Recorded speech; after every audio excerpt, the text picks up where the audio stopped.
Where does executive privilege begin and end?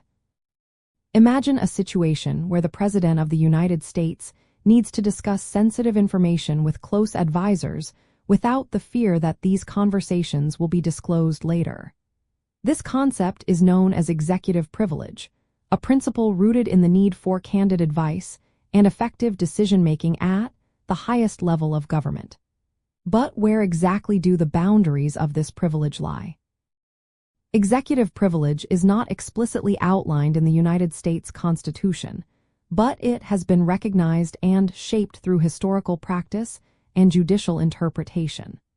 The core idea is that certain communications between the President and their immediate advisors should remain confidential to protect the executive branch's ability to function effectively.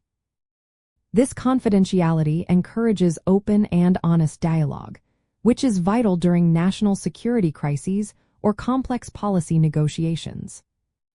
However, the scope of executive privilege is not unlimited. It is subject to checks and balances, especially when the privilege conflicts with the need for transparency and accountability.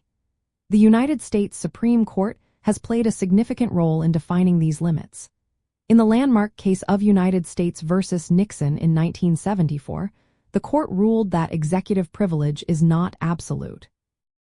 President Richard Nixon had attempted to withhold tape recordings and documents related to the Watergate scandal, but the court determined that the president must comply with a judicial subpoena because the interests of justice outweighed the confidentiality of presidential communications.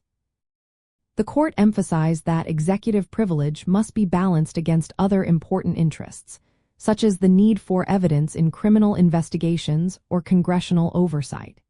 In subsequent cases, courts have continued to refine these boundaries, often considering the nature of the information, the context of the request, and whether the disclosure serves the public interest. In practice, executive privilege begins when the president or their advisors seek to keep certain communications confidential to protect the functioning of the executive branch. It ends when the courts determine that the privilege is being used to obstruct justice or evade lawful inquiries. For example, if the privilege is invoked to hide evidence of illegal activity, courts are more likely to limit or deny its application. Conversely, if the privilege is invoked for national security reasons or to preserve diplomatic negotiations, courts may uphold it, provided the claim is reasonable and well-founded. Ultimately, the boundaries of executive privilege are shaped through ongoing legal disputes and judicial rulings.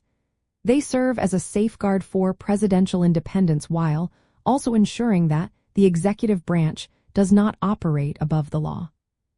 The balance struck between these interests continues to evolve as new challenges and circumstances arise in the governance of the nation.